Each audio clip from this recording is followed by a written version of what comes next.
नमस्कार, जय हिंद दोस्तों। स्वागत आपका अपने YouTube चैनल सारांश कंपटीशन क्लासेस के एकेडमी में कि द्वंद्व कहां तक पाला जाए, युद्ध कहां तक डाला जाए, तू भी है राणा का वंशज, फेंक जहां तक भाला जाए। तो पहले दोस्तों, ये क्लास तमाम उन विद्यार्थियों के लिए महत्वपूर्ण रहने वाली है जो शिक्षक भर्ती की तैयारी कर रहे हैं, चाहे आपके ग्रेड फर्स्ट हो, सेकंड हो, चाहे थर्ड हो। शिक्षक भर्ती से संबंधित आप कोई से भी स्टेट से हो, अगर आप तैयारी कर रहे हो तो पहले दोस्तों, ये टीचिंग मेथड आपके लिए प्रत्येक एग्जाम के अंदर रामबाण साबित होने वाले हैं। और पहले दोस्तों, जिन विद्यार्थियों ने अब तक बिल्कुल भी शिक्षण विद्या नहीं पढ़ी है, ये क्लासेस उन्हीं के लिए है, क्योंकि इन क्लासेस से बाहर आपके एक भी प्रश्न नहीं जाएगा। और मैं प्रयास करूंगा कि बिल्कुल एक सामान्य तरीके से प्यारे प्यारे विद्यार्थियों को समझा सकूं। तो बिल्कुल जुड़ जाइए चैनल के साथ में, और यदि चैनल पे बिल्कुल नए हैं तो चैनल को सब्सक्राइब कर लीजिएगा ताकि सारी नोटिफिकेशन आपके पास पहुंच सके। तो पहले दोस्तों, आगाज करते हैं शिक्षण वीडियो का, और वह शानदार और जानदार क्लास रहने वाली है। तो चलिए शुरुआत करते हैं। तो पहले दोस्तों, जैसा कि अपन को पता है, आज अपना टॉपिक कौन सा? शिक्षण विधियां। शिक्षण विधियों की बात करें दोस्तों, तो शिक्षण विधियां होती है कि शिक्षक द्वारा जो पढ़ाने का तरीका है, शिक्षक द्वारा जो अध्यापन करवाने का तरीका है, और बच्चों तक अपनी बात पहुंचाने का जो तरीका है, और जिन विधियों के माध्यम से टीचर्स अपने मैटर को बच्चों तक पहुंचाता है, वो कहलाती है शिक्षण विधियां। क्या कहलाती है? शिक्षण विधियां। यानी बात करें दोस्तों कि शिक्षण कार्य के लिए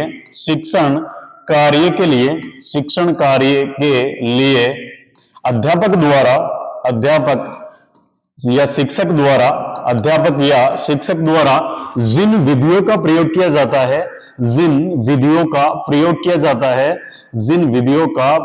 किया जाता है, पहले दोस्तों आपकी कहलाती है शिक्षण विधियां। तो सबसे पहले यहां से अपन बात करें golden fact, very very important fact दोस्तों आपके सामने। तो इसमें सबसे पहला फैक्ट है कि भ्रमण विधि का आधार निरीक्षण प्रक्रिया होता है। निरीक्षण का मतलब क्या होता है दोस्तों? कि जांच करना। जब बच्चा स्वयं घूमने जाएगा, जब भ्रमण करने जाएगा, तो बच्चा क्या करेगा? निरीक्षण करेगा। तो भ्रमण विधि का आधार क्या होता है दोस्तों? निरीक्षण होता है। पूछ ले कि भ्रमण विधि का आधार क्या होता है, तो निरीक्षण होता है। अगला गोल्डन फैक्ट कौन सा है? कि अनुसंधान विधि, जो रिसर्च विधि है, इसमें स्वयं खोज करने या अपने सीखने की विधि है। अनुसंधान जब भी आप करते हो दोस्तों, खोज कुछ भी करते हो, तो खोज आप स्वयं करोगे, तो स्वयं द्वारा, लर्निंग बाय डूइंग, यानी जब आप खुद स्वयं खोज करके सीखोगे, तो यह विधि कहलाएगी दोस्तों आपकी कौन सी? अनुसंधान विधि। अगला गोल्डन फैक्ट कौन सा है? कि निरीक्षण विधि ज्ञानेंद्रियों संबंधी सीखने की विधि है। निरीक्षण जो आप खुद करोगे, परखोगे, किसी चीज को देखोगे, तो उसमें आप ज्ञानेंद्रियों का प्रयोग करोगे दोस्तों। किसका? ज्ञानेंद्रियों का प्रयोग करोगे। अगला, प्रोजेक्ट शब्द का सर्वप्रथम प्रयोग दोस्तों आपके रिचर्ड्स ने किया। किसने किया? रिचर्ड्स महोदय ने किया। और पहले दोस्तों ये प्रयोग किया 1908 ईस्वी में। कब किया? 1908 ईस्वी में। वेरी इंपॉर्टेंट बात कि सबसे पहले जो प्रायोजना शब्द या प्रोजेक्ट शब्द है, इसका सर्वप्रथम प्रयोग किया रिचर्ड्स ने। क्या इतनी बातें याद हुई? अगला है दोस्तों कि प्रायोजना विधि को सर्वप्रथम किलपेट्रिक महोदय ने अपनाया। प्रायोजना विधि को सर्वप्रथम या इसके अपनाने वाले महोदय कौन थे? तो किलपेट्रिक महोदय। यानी योजना बना के, क्या बना के? योजना बना के किल कर दो। कैसे याद करोगे? योजना बनाकर क्या कर दो? किल कर दो। तो प्रायोजना विधि के प्रवर्तक कौन हो गए? किलपेट्रिक। और सर्वप्रथम शब्द किसने दिया? रिचर्ड्स ने। और प्रायोजना विधि करके सीखने के सिद्धांत पर आधारित है, लर्निंग बाय डूइंग। यानी जो प्रायोजना विधि है वो किस पे आधारित है? करके सीखने पर आधारित है। तो क्या इतने गोल्डन फैक्ट याद होगा दोस्तों? यानी भ्रमण विधि में निरीक्षण की प्रक्रिया है, अनुसंधान विधि स्वयं खोज करने की विधि है, निरीक्षण विधि ज्ञानेंद्रियों पर आधारित है, और प्रोजेक्ट शब्द का सर्वप्रथम प्रयोग आपके रिचर्ड्स ने किया, और प्रायोजना विधि को सर्वप्रथम किलपेट्रिक महोदय ने दिया, और प्रायोजना विधि करके सीखने पर आधारित है, इस सिद्धांत पर बेस्ड है। तो क्या इतनी बातें याद हुई? तो चलिए दोस्तों अगली बात करते हैं। और ये जो शिक्षण विधि क्लास है दोस्तों, ये आपके सभी रीड के जितने भी हिंदी हो गई, इसके अलावा आपके संस्कृत मतलब संस्कृत में आएगी, बाकी जो आपके पर्यावरण हो गए लेवल फर्स्ट में, एसएसटी हो गए उन बच्चों के, है ना। तो आपके जहां जहां पे भी शिक्षण विधियां लग रही है वहां वहां पे तमाम जगह आपके ये विधि आएगी। सबसे पहले शिक्षण विधि पढ़ेंगे, वो पढ़ेंगे आगमन। कौन सी दोस्तों? आगमन। आगमन का सीधा सा मतलब है कि यह विधि उदाहरण से नियम की ओर चलती है। किधर से? उदाहरण से नियम की ओर दोस्तों ये विधि चलती है, तो ये विधि क्या कहलाती है? आगमन। आगमन विधि का सीधा सा मतलब है कि बच्चों को सबसे पहले क्लास में टीचर बनते आप एग्जाम्पल दोगे कि जैसे आपको गाय के बारे में पढ़ाना है तो पहले या तो बच्चों को गाय का चित्र दिखाओगे, या भाई साहब खटी खटी गाय ले यार बच्चा दिखा, फिर उनको आराम बताओ कि गाय के 4 पैर होते हैं, तो फिर बच्चे ऑटोमेटिक समझ जाएंगे। क्लियर बात है? तो पहले दोस्तों सबसे पहले विधि अपनी कौन सी? आगमन विधि। और बात करें आगमन विधि के बारे में तो यह विधि उदाहरण से नियम की ओर चलती है। वेरी वेरी वेरी इंपॉर्टेंट बात। आगमन विधि किधर से किधर चलती है? उदाहरण से नियम की ओर। जबकि इसी की जैसे एक विधि और होती है निगमन विधि दोस्तों। कौन सी? निगमन विधि। और निगमन विधि आपकी किधर से किधर चलती है? तो बोलो नी बराबर नियम। बोलो नी बराबर नियम। निगमन यानी नी बराबर नियम, तो नियम से उदाहरण की ओर कौन सी चलती है दोस्तों? आपकी निगमन विधि। कौन सी? निगमन। सीधा से ध्यान रखना कि सर आगमन विधि तो उदाहरण से नियम की ओर चलती है, उदाहरण से नियम की ओर चलती है। अगली बात देखो, इसमें याद करते रहना दोस्तों साथ के साथ इस आगमन विधि में 4 सोपान या चरण है। आगमन विधि कितने चरण है? 4 सोपान या चरण है। सबसे पहला उदाहरण, यानी बच्चों को जब भी आप इस विधि से पढ़ाओगे तो उदाहरण दोगे। सबसे पहले क्या दोगे? उदाहरण। उदाहरण के बाद में बच्चे निरीक्षण करेंगे या तुलना करेंगे, यानी 2 चीजों का एग्जाम्पल दे दिया तो बच्चे भी तुलना करेंगे, आप भी तुलना करोगे, यानी दूसरा चरण तुलना है। तीसरा है नियमीकरण, यानी नियमों का सत्यापन होगा। और नंबर 4 पे परीक्षण या पुष्टि होगी कि वास्तव में सही उदाहरण है या नहीं है। तो पहले दोस्तों आगमन विधि ये उदाहरण से नियम की ओर चलती है। इसके 4 चरण याद करने की कोशिश करो। सबसे पहला उदाहरण, दूसरा निरीक्षण, तीसरा नियमीकरण, चौथा परीक्षण या पुष्टि। क्या इतने सबको याद हो गए? एक बार थंबनेल में आपके अंगूठे का निशान भेजो ताकि पता चले कि आपको याद हो चुका। अगली बात करें अपन आगमन विधि के बारे में, तो विशेष बात करें दोस्तों आपके पहले दोस्तों अब आएंगे आपके शिक्षण सूत्र। किस विधि के? आगमन विधि के शिक्षण सूत्र। आगमन विधि के सर शिक्षण सूत्र, ये तो बहुत इंपॉर्टेंट है, प्रश्न आता है यहां से हर बार। तो सबसे पहला जो आगमन विधि का शिक्षण सूत्र है वो कौन सा है? उदाहरण से नियम की ओर। यानी आगमन विधि के अंदर दोस्तों आप क्या करोगे? जब भी पढ़ाओगे इस विधि से तो पहले बच्चों को क्या दोगे? उदाहरण दोगे, फिर उसका नियम बताओगे। क्या बताओगे? नियम बताओगे। जैसे आपने बोला कि बेटा 2 और 2 होता है 4, 2 और 2 होता है 4, तो क्या करोगे? स्कूल के अंदर बच्चे को दोगे 2 एप्पल। कितनी एप्पल? 2 दोगे एप्पल, और 2 दोगे बनाना यानी केले। पहले मित्रों फिर बच्चों को बोलोगे कि बेटा 2 आपके एप्पल, 2 बनाना, इन दोनों को आप साथ में मिलाओगे तो 4 हो जाएंगे। क्या हो जाएंगे? 4 हो जाएंगे। अब बच्चा प्रयोग करेगा उदाहरण का, घर पे जाएगा, फ्रिज खोलेगा और फ्रिज के अंदर से 2 निकालेगा सेब, 2 निकालेगा केले, और दोनों को मिलाएगा और मम्मी को लाके बताएगा कि मम्मी ये 4 है। कितने हैं? 4 है। तो पहले क्या करो? बच्चों को उदाहरण दो, फिर नियम स्थापित करवाओ। तो ये आपका कौन सा सूत्र हो गया? उदाहरण से नियम की ओर। पहला किसका शिक्षण सूत्र? आगमन विधि का। दूसरा देखिए विशिष्ट से सामान्य की ओर। विशिष्ट का मतलब होता है प्रत्यक्ष, आंखों के सामने। जब बच्चा प्रयोग करेगा तो बच्चे ने फ्रिज में से केले निकाले, सेब निकाले, टीचर ने केले दिखाए, सेब दिखाए, तो पहले दोस्तों ये हो गया आपके प्रत्यक्ष। जो प्रत्यक्ष होता है विशिष्ट होता है। कैसा होता है? विशिष्ट होता है। तो आगमन विधि चलती है दोस्तों विशिष्ट से सामान्य की ओर। विशिष्ट से सामान्य की ओर। दूसरी बात क्लियर है? दूसरा शिक्षण सूत्र। अगला देखिए दोस्तों, अगला शिक्षण सूत्र है तीसरा, और ये स्थूल से सूक्ष्म की ओर। स्थूल से सूक्ष्म की ओर। जो आप एग्जाम्पल दिखाओगे बच्चों को, उदाहरण दिखाओगे, वो बड़ा होता है। कैसा होता है? बड़ा होता है। जैसे मैं बात करूं कि आप नेम बताओ सीधा कि 2 और 2 4 होते हैं, तो बच्चों को इतना समझ में नहीं आएगा। लेकिन जब बच्चों को बड़ा दिखाओगे, जैसे आपने यानी सेब दिखाया, बच्चों को केले दिखाए, उसके बाद में बच्चों ने देखा कि बड़े हैं। बड़े का मतलब दोस्तों आपके क्या होते हैं? स्थूल। तो इस विधि का और कौन सा आपके शिक्षण सूत्र है? तो स्थूल से सूक्ष्म की ओर। सूक्ष्म, सूक्ष्म का मतलब होता है छोटा। क्या होता है? छोटा। तो पहले दोस्तों ये विधि आपके यानी किसी भी समस्या के पूर्ण रूप से यानी अंश की ओर चलती है उसके, यानी स्थूल से सूक्ष्म की ओर। क्लियर बात है।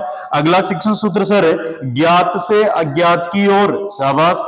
अपन जो बच्चों को एग्जाम्पल देंगे, उन एग्जाम्पल में बच्चे क्या करेंगे दोस्तों, पहले उनको पता रहेगा कि सर अपन को दिखा रहे हैं अपने सेब, क्या दिखा रहे हैं, सेब। तो दिखाने के बाद में बच्चों को क्या रहेगा, ज्ञात रहेगा। और ज्ञात से फिर जाएंगे अज्ञात की ओर। किधर जाएंगे, अज्ञात की ओर। तो ये शिक्षण सूत्र हो गया कौन सा, आगमन में ज्ञात से अज्ञात की ओर। के याद हो रहे क्या, इनको लिखते रहना। अगला, प्रत्यक्ष से प्रमाण की ओर। बच्चे को जब प्रत्यक्ष आप उदाहरण दिखाओगे, एग्जाम्पल दिखाओगे, तो ये शिक्षण सूत्र किधर से किधर हो गया, प्रत्यक्ष से प्रमाण की ओर। फिर मूर्त से अमूर्त की ओर। शाबाश, क्या बात है गुरुजी, कि बच्चों ने जब एग्जाम्पल को देखा, उदाहरण को देखा, तो वो क्या था, मूर्त था, सामने प्रत्यक्ष था। तो ये मूर्त से अमूर्त की ओर, प्रत्यक्ष से प्रमाण की ओर। याद करने की कोशिश करो दोस्तों, सबको रेट की सौगंध याद करने की कोशिश करो। एक बार प्रश्न आएगा 101% पक्का, और एक ही प्रश्न नहीं आएंगे, 3 प्रश्न आएंगे। तो पहले दोस्तों शिक्षण सूत्र आगमन विधि के, और इसके अंदर सबसे पहला है, बोलो मेरे साथ, बोलो एक बार, हाँ इधर ध्यान दो, फिर बोलो बोलो। उदाहरण से नियम की ओर सर, दूसरा। विशिष्ट से सामान्य की ओर सर, तीसरा। स्थूल से सूक्ष्म की ओर सर, चौथा।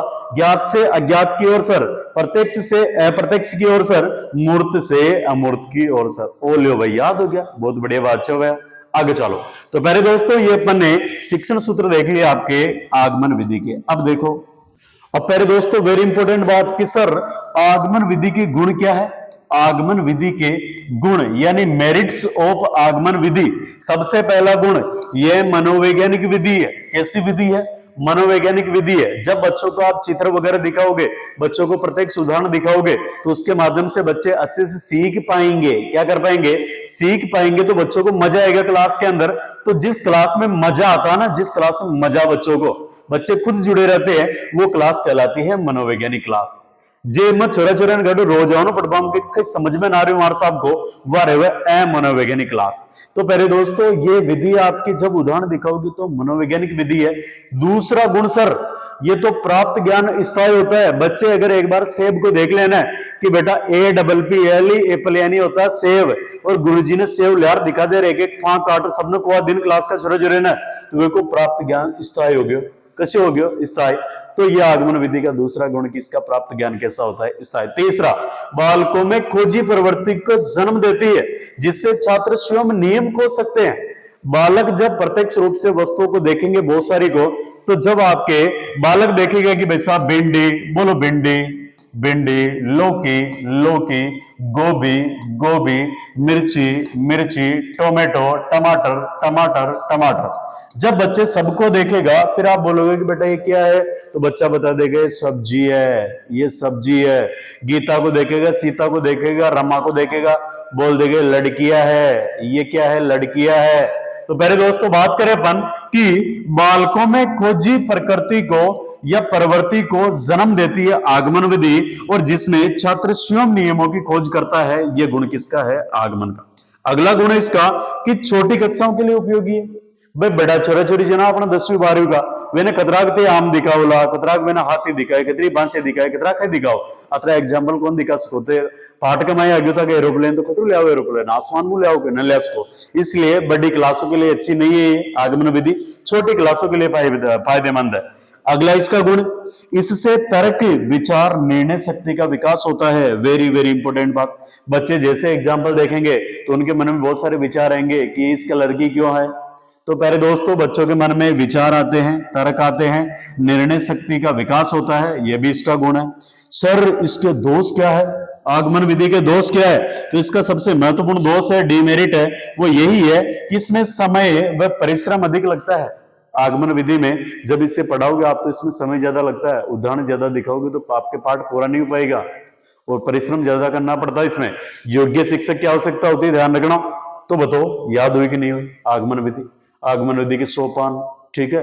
आगमन विधि के फिर अपन ने गुण देख लिए, दोष देख लिए, तो ये आपकी खत्म भाई कशी आगमन विधि। अगर इसकी आपको पीडीएफ चाहिए तो पीडीएफ मिलेगी दोस्तों आपको सारांश कंपटीशन क्लासेस के टेलीग्राम चैनल पे, तो एक बार ज्वाइन कीजिएगा और पीडीएफ प्राप्त कीजिएगा। अगली विधि देखिए, पहले दोस्तों दूसरी शिक्षण विधि है और वो है निगमन विधि। कौन सी? निगमन।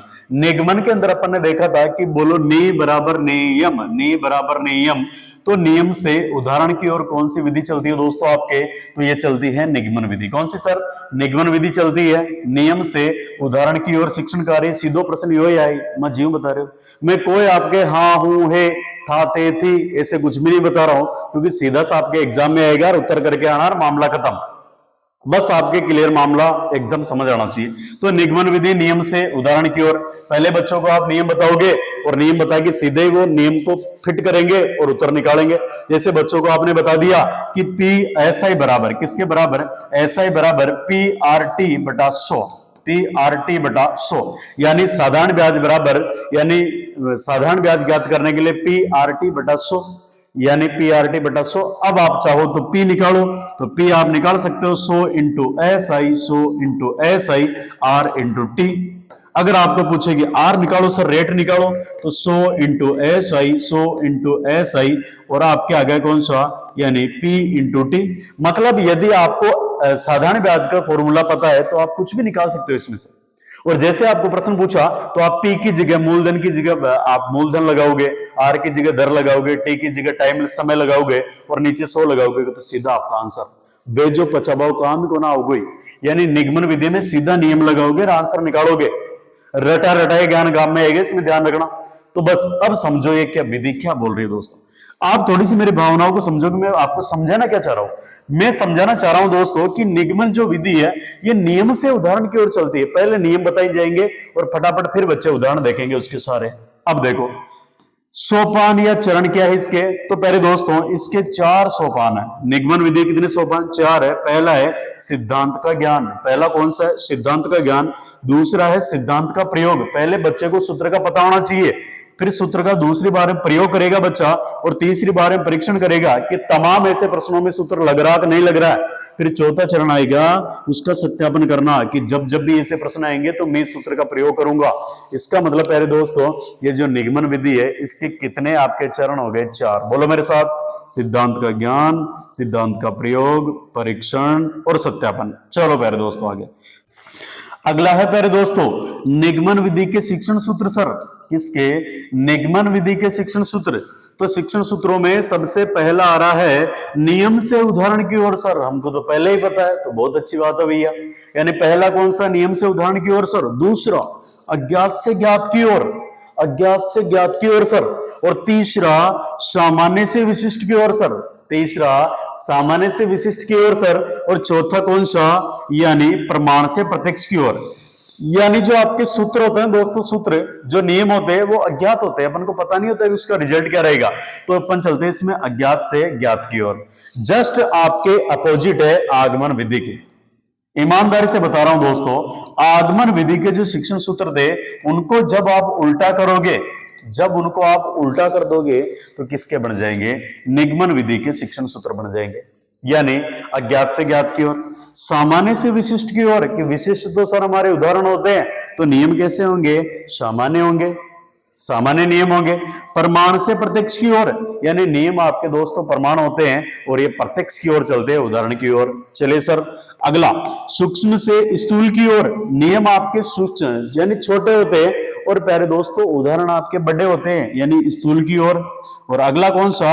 अमूर्त से मूर्त की ओर। तो देखिए दोस्तों बताइए तमाम साथी, पहला आपके शिक्षण सूत्र नियम से उदाहरण की ओर, दूसरा अज्ञात से ज्ञात की ओर, तीसरा सामान्य से विशिष्ट की ओर, याद करने की कोशिश करो, और पांचवा प्रमाण से प्रत्यक्ष की ओर, छठा सूक्ष्म से स्थूल की ओर, सातवां अमूर्त से मूर्त की ओर।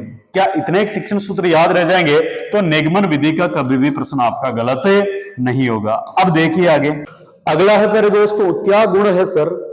क्या गुण है सर निगमन विधि के गुण? किसके? निगमन विधि के गुण बताओ सर। तो निगमन विधि का पहला गुण है कि जब आप शॉर्ट ट्रिकों के माध्यम से प्रश्नों को हल करोगे तो शॉर्ट ट्रिकों सूत्रों के माध्यम से तो आपको समय और परिश्रम की बचत होगी, समय कम लगेगा और कम काम करना पड़ेगा। तो ये इसका गुण हो गया सर, बिल्कुल अच्छी बात। अगला सर पाठ्यक्रम समय पे पूर्ण होगा। जब आप निगमन विधि के माध्यम से बच्चों को पढ़ाओगे तो पाठ्यक्रम दोस्तों आपका समय पर होगा, बिल्कुल सही बात है। तीसरा स्मरण शक्ति मजबूत होगी। अरे जी के मायने थे वैसे आप 2-3 माना के चूकी लगा लगा 3 पेज भर आंसर निकालो गणित के मायना, उल्टे सूत्र लगाते 2 लाइन के मायने आंसर निकला भैया, तो यह बात कैसी होगी, यानी पाठ्यक्रम समय पे पूर्ण हो जाएगा, स्मरण शक्ति मजबूत होगी, बच्चा रटेगा ना सूत्रों को तभी तो अप्लाई कर पाएगा। अगला गुण है समस्याओं के हल गति से प्रदान करना, ये मत हो। और गणित में भाई साहब गणित का आया निगमन, इसके दोष देखो निगमन के। पहला दोष है सर कि बच्चे रटने की आदत पड़ जाती है बच्चे की, बच्चा सब चीजें रटवा लाग गया सुतराना, हर चीज में 100 ट्रिक, और 100 ट्रिक परीक्षा में जार भूल गया तो बस ना गया गंगा जी भाई, वो वाली बात। तो इसका पहला दोष कौन सा सर, रटने की आदत पड़ना। और दूसरा कौन सा है इसका अवगुण या दोष, आत्मनिर्भरता एवं आत्मविश्वास की कमी। बच्चों में आत्मनिर्भरता नहीं आती है, बच्चों में आत्मविश्वास नहीं आता है, क्योंकि बच्चे रटा रटाए ज्ञान लेके जाते हैं और परीक्षा में जाते भूल जाओ प्रेशर के मायने, यो वाली बात। और तीसरो कसो भैया, ये तीसरो है प्राप्त ज्ञान अस्पष्ट व अस्थायी होता है। इसलिए बोलता हूं दोस्तों, जहां पे भी आपको 100 ट्रिकें बताई जाएगी, जब तक आप 100 ट्रिकों के माध्यम से पढ़ते रहोगे तब तक सिलेक्शन का मामला बहुत दूर होगा। पहले आपको बेसिक क्लियर करना पड़ेगा, फिर 100 ट्रिकों की ओर जाना पड़ेगा। तो ऐसा टीचर जो आपका शुरुआत में यदि 100 ट्रिकें पढ़ा रहा है तो फिर आपका मामला सक्सेस नहीं होगा। जैसे ही एग्जाम देने जाओगे सब भूल जाओगे। क्या दोस्तों, जैसे ही एग्जाम देने जाओगे सब भूल जाओगे। तो पहले अपने ज्ञान को आगमन विधि से बढ़ाओ, किस विधि से, उदाहरण से नियम की ओर जाओ, फिर आगमन सीखने के बाद फिर नियम से उदाहरण की ओर जाओ। समझ गए दोस्तों। तो ये इसके अवगुण है, यानी रटने की आदत, आत्मनिर्भरता, आत्मविश्वास की कमी और प्राप्त ज्ञान अस्पष्ट व अस्थायी होता है। तो गुरुजी में तो याद होगा, तो चलो आगे। तो भावी मास्टरों एक और शिक्षण विधि याद कर लो कि सर प्रायोजना विधि, कौन सी विधि, प्रायोजना विधि। अब देखो इसकी महत्वपूर्ण बात है कि सर सर्वप्रथम प्रायोजना शब्द रिचर्ड्स ने दिया 1908 में, हमको याद है सर पहले, बहुत अच्छी बात है। अगला देखो, सर्वप्रथम विचारधारा प्रायोजना विधि की विचार या प्रायोजना शब्द की विचार जॉन डीवे ने दिया। जॉन डीवे को बोलते हैं प्रथम शिक्षाविद, इनको बोला जाता है सर प्रथम शिक्षाविद बोला जाता है। शाबाश, अच्छी बात है। अगली बात और देखो सर, अगली बात है कि प्रायोजना विधि के जो जनक है वो है किलपैट्रिक, और 1918 में इन्होंने प्रायोजना विधि दी थी। तो जनक हो गए किलपैट्रिक, यानी योजना बना के किल कर दो, योजना बना के किल कर दो भाई, योजना बना के क्या कर दो, किल कर दो। अगली देखो प्रायोजना विधि के सोपान। तो पहले दोस्तों 1 2 3 4 5 6, तो कितने सोपान है, 6 सोपान है सर। सबसे पहला सोपान कौन सा, परिस्थिति उत्पन्न करना।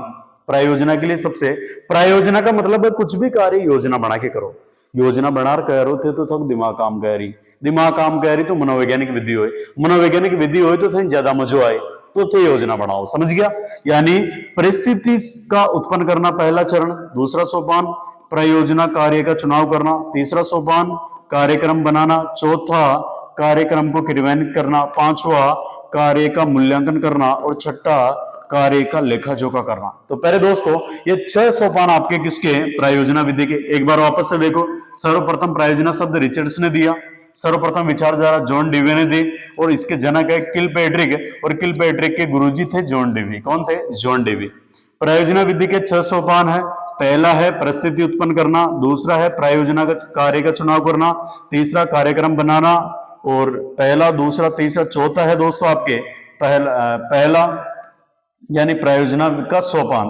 इसमें पहला है परिस्थिति उत्पन्न करना, दूसरा प्रायोजना कार्य का चुनाव करना, तीसरा कार्यक्रम बनाना, और चौथा है कार्यक्रम को क्रियान्वित करना, और पांचवा है कार्य का मूल्यांकन करना, और छठा है कार्य का लेखा जोखा करना। सर याद हो गई प्रायोजना विधि भी, तो बहुत अच्छी बात है, दिक्कत वाली बात नहीं है। आ जाओ आगे और याद कर लेते हैं। आगे याद करेंगे पहले दोस्तों की प्रायोजना विधि के गुण। सर प्रायोजना विधि के क्या गुण है, प्रायोजना विधि के गुण। तो प्रायोजना विधि के गुण है दोस्तों आपके कि ये मनोवैज्ञानिक विधि है। सर कैसी विधि है, मनोवैज्ञानिक विधि है। दूसरा प्रयोगात्मक व्यवहारिक विधि है। तीसरा चरित्र निर्माण में सहायक है। चौथा पिछड़े बालकों की समस्या समाधान में सहायक है। और पांचवा तर्क चिंतन निर्णय शक्ति और अन्वेषण शक्ति का विकास होता है कि बच्चा जब प्रायोजना बनाएगा, योजना बनाएगा, तो वो तर्क करेगा, विभिन्न प्रकार के तर्क करेगा, वितर्क करेगा, निर्णय लेगा, चिंतन करेगा, अन्वेषण करेगा। तो इन सभी शक्तियों का विकास होगा बालक के अंदर। अगला स्वाध्याय की प्रवृत्ति का विकास होगा। बच्चा जब आपके क्या करेगा, योजना बना के कार्य करेगा, तो बार बार योजना के ऊपर अमल करेगा, तो बच्चे में आपकी कौन सी स्वाध्याय की प्रवृत्ति का, सेल्फ प्रवृत्ति का क्या होगा, उदय होगा। अधिगम में सरलता होती है। प्रायोजना विधि, जब आप योजना बना लेते हो किसी भी काम की, तो आपके अधिगम के अंदर क्या होती है, यानी आपके फायदा मिलता है। अब इसका दोष बताओ सर प्रायोजना विधि का, तो इसमें फीस से ज्यादा खर्च हो भाई। आप जैसे प्रायोजना योजना कर रहे हो कुछ भी, इस योजना के अंदर आपका व्यय अधिक होता है और पाठ्यक्रम समय पे पूरा नहीं होता है। क्यों? क्योंकि पहले दोस्तों जब आप प्रायोजना किसी भी कार्य की योजना बनाते बनाते, जैसे बच्चों को स्कूल में सिखाने लग गए कि तुम योजना बना के पंखा बनाओ, यहाँ पे कुछ विशेष काम करो, फिर वहां पे वो योजना है वो बनाओ, आपके 15 दिन की योजना वो, 25 दिन की वो, 30 दिन की वो, तो उसमें बच्चों में व्यय भी ज्यादा होगा और समय पे पाठ्यक्रम भी नहीं होगा। तो ये कौन सी विधि दोस्तों? आपकी प्रायोजना विधि। अब गुरुजी हमको याद हो गई तो बढ़ जाओ आगे। क्या तो कुछ विशेष शिक्षण विधियां याद कर लीजिए सर। तो पहले मास्टरों सबसे पहले याद करो, बोलो शिक्षण विधि और इसके प्रवर्तक। सबसे पहली शिक्षण विधि साहचर्य विधि, इसके प्रवर्तक है मारिया मोंटेसरी। दूसरी विधि है खेल विधि, इसके प्रवर्तक कोल्डवेल कुक। तीसरी है अन्वेषण या ह्यूरिस्टिक विधि, H.E. आर्मस्ट्रॉन्ग। और चौथी है प्रायोजना विधि, जिसके प्रवर्तक है किलपैट्रिक। और पांचवी है समस्या समाधान विधि, जिसके प्रवर्तक है सुकरात, सेंट थॉमस। और छठी है किंडरगार्टन पद्धति, जिसके प्रवर्तक है फ्रोबेल। तो पहले दोस्तों बताइए कि आपको क्लास कैसी लगी, और क्या ऐसी ही क्लासें और आपके लिए आनी चाहिए क्या? आपका कमेंट आएगा तो ही ऐसी क्लासेज आएगी। बहुत मेहनत लगती है दोस्तों इन क्लासों में, और वास्तव में अगर ऐसी आनी चाहिए तो एक बार थंबनेल भेजिए और लिखिए कि सर वास्तव में ऐसी क्लासेज आनी चाहिए। तो इसी के साथ वाणी को विराम देता हूं। धन्यवाद दोस्तों।